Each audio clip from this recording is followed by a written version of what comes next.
Hey there everybody, welcome back to the channel. Thanks for tuning in for another video. This is your host, Prickly Hedgehog, of course, and wherever you are, I hope you're doing very well. We've had a few days now to play with the SuperCarrier, and while I haven't had quite as much time with it as I would have liked just yet, I'm enjoying what I've seen thus far. Eagle Dynamics have done a really good job on this module, and I think that while we had to wait for it, it's been worth that wait. The product that they've been able to deliver to us is pretty outstanding. Now, this module has a new level of complexity compared to the more static Stennis model that we've been used to, and I thought I'd take some time to do some research and break down some of the components of the boat for those of us non-Navy types. One of the things you'll notice straight away, and indeed something that was promised, is that there is a lot more activity on deck. Obviously, yeah, we have the animated deck crew, but we also have other aircraft landing and launching, or circling overhead in the stack, or entering the carrier's airspace, again, creating this new level of immersiveness and realism. Now, the SuperCarrier, of course, is also much larger than the old Stennis model. There's a lot more real estate to maneuver about on deck, but despite that, the working deck of an aircraft carrier is considered one of the most dangerous working environments on the ship. Outside of some sort of nuclear meltdown, this is an area where you are likely to see injuries or death. There are just a plethora of things to trip over, be run over by, sucked into, chopped up by, fall into, fall off from, pinched by, maimed or severed by, and that's just during the day for things that you should actually be able to see. At night, on a pitching deck, personal situational awareness brings on a whole new meaning, even for aircrews just walking to their planes. So lots of stuff going on. Fortunately, as virtual pilots, we don't have to deal with that. But nevertheless, let's take a look at the different personnel on board that are working and the different colors which distinguish the various roles on board and keep the whole thing running like clockwork. Remember that planes, in a case 1 situation, can be recovered approximately every 45 seconds with minimal radio traffic, or also known as zip lip. So below, we're going to have a list of colors here. And remember that not all of the colors listed are actually fully working in the SuperCarrier module at this junction, but some are, and this includes the following: the yellow jacketed people, and these are the primary people that we're going to be dealing with in the DCS world and the SuperCarrier. These are the plane directors, the taxi directors. They are the flight deck officers, arresting gear officers, catapult officers or shooters, and catapult spotters, and also the aircraft handling officers. The yellow shirt personnel, basically these are the people that are authorized to control the movement of aircraft on the deck. They are the people that are making those decisions and a really critical role. They are supported, of course, by those who are wearing green. Now, these are air wing maintenance personnel, catapult and arresting gear crews. They are the helicopter landing signal enlisted folk, cargo handling personnel, ground support equipment troubleshooters, hook runners, and photographers mates. Brown, I think these might be the lowest rung of people too from memory here, but again, these are air wing plane captains and the air wing line petty officers. Blue, these are the aircraft handlers. They are the pushers, the chockers, the chainers. They drive the tractors, and they are also messengers and phone talkers, and they also operate the major elevators on the aircraft carrier. Purple, these are the refueling personnel, and then we have the white people here. These are the landing signal officers, which we'll see on the stern port side of the aircraft carrier as we come into land, and are telling us what we're doing right and what we're doing wrong as we come into land. And they are also going to be safety personnel, medical personnel, and final checkers, as well as quality assurance personnel and air transfer officers. And lastly here we have red, the ordnance crews, the crash and salvage crews, and then the explosive ordnance disposal people. Now remember that not all of these personnel are fully operational in the game.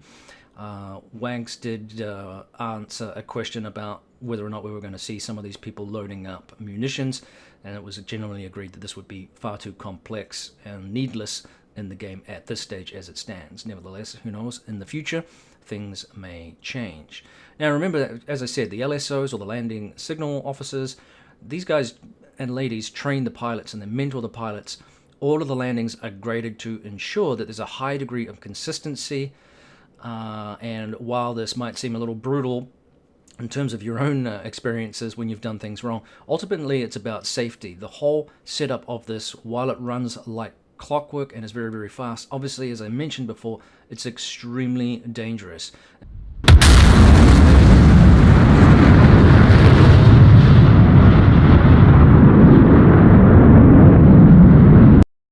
Let's take a little look here at the various bits and pieces of the SuperCarrier, just for an overview point of view and just for reference if you're not familiar. As you can see, we've got a lot of detail here that Eagle Dynamics has put together, and it does look absolutely fantastic. Obviously, yeah, we've got the working deck crew here as well, which is really cool, but we've even got people in the island here, the various stations. As you can see here, the depth of field is probably not going to make this easy, but you get the idea. There are actual little people inside, and I think that's pretty incredible what they've done there, and I expect that probably some more detail will occur as time goes on here. For now, it's still looking really, really incredible. So as you can see, the aircraft carrier, even though it's a little bit bigger than the Stennis, it still has the standard 4 catapults, and they are labeled as follows. We'll go from reverse order just for convenience here on this port side of the ship. So we have catapult number 4 right in front of us there next to the iflols. We have catapult number 3 to the right of that. And as we sweep back over this way, right below us here, we have catapult number 2 kind of in the center line of the ship there towards the bow, and then the closest one to us is catapult number 1. And we've got that little pit area there too, where you get to see aircraft launch off from. That must be a cool place to sit and watch the aircraft launch. I don't think this is going to be able to zoom into that section there, but that is really, really cool, the level of detail that they've gone to. So the various parts of the ship are broken into little areas for reference. We have, I believe, this area where the F-14s are kind of sitting is the street, also known just above it there is the 6-pack. Actually, I think they're closer to the 6-pack. It's hard to tell with the way that this is laid out for me. And then just out of reference, we can see these dotted lines here. On the right hand side behind the Tomcats there, we've got the huge hoists that are marked out by those lines that I mentioned. So these hoists can actually apparently support the weight of 2 fully loaded aircraft. So they can load the aircraft up in the hangar area and then roll them out basically onto the hoists and then bring them up to the deck, which is pretty incredible. And then number 2 is just to the left where the Hornet is sitting. And then I believe, obviously on the back side of the ship here towards the stern, we've got catapult number 3, which has a Hawkeye sitting on it, and a Tomcat. And then a number 4 on the port side here again. We have a little vehicle there, which I'm not quite sure what that is, but then there's the other Tomcat too. Obviously, they can fit the back end of the aircraft just sticking out over the edge there, but you know, it'll stay there. The hoist will roll down as long as the seas are calm enough for that, and then they can again bring that into the hangar area and stow it or do what they need to do to secure it, put it back in the hangar. So really, really cool what they've done here with these various pieces of equipment on the deck, just adding again that level of realism I really like. It's so well modeled, and I'm looking forward to any of the other improvements that they make. I'd love to see these hoists in working order as well. I think they are close to doing that. I don't know if it can be activated at this time. I think from memory that they aren't quite ready to go, but nevertheless, the potential for this, just as an immersive element, is tremendous. It really is a wonderful example of modern computer graphics for flight simulators and what can actually be achieved. It really is phenomenal stuff. All right, well, there you have it, a basic overview of the SuperCarrier as I'm experiencing it and what I've noticed and how it's functioning in DCS world. It really is incredible, and thus far I would highly recommend it as a module if you own the F-14 or the F-18, and certainly it's going to be interesting to see if other aircraft end up being part of the Naval program that we have here in DCS World.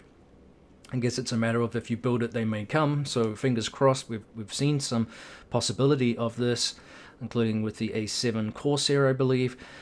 So there's some modules in progress. Certainly, obviously, we also have the F-14A, which is going to bring its own little idiosyncrasies as an aircraft to the game as well, which we'll be able to also launch from the SuperCarrier. So lots and lots of playtime here with this, and I really, really am enjoying it. All right, well, have a great Memorial Weekend, and a shout out to all of our veterans and those that have given their lives to our country, and of course those that are still serving on aircraft carriers as we speak, keeping us safe and extending our operations around the world so that we can enjoy our freedom here. So take care, everybody. Enjoy the weekend, and we'll see you next time. This is Prickly Hedgehog out. Carry on flying and stay safe.